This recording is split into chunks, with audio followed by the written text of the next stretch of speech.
you are. Your name's Stinkerbell, isn't it? Well, what's your name? Shelby! Shelby?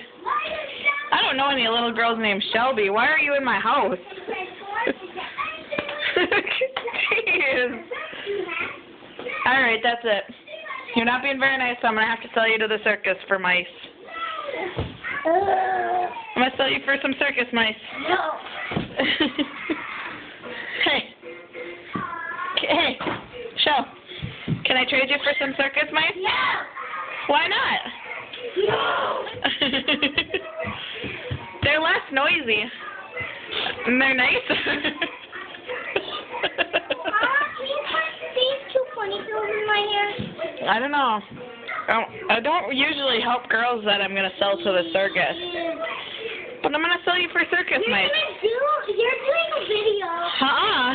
I'm just going to sell you to the circus for mice. They're quieter. They poop a lot less, too.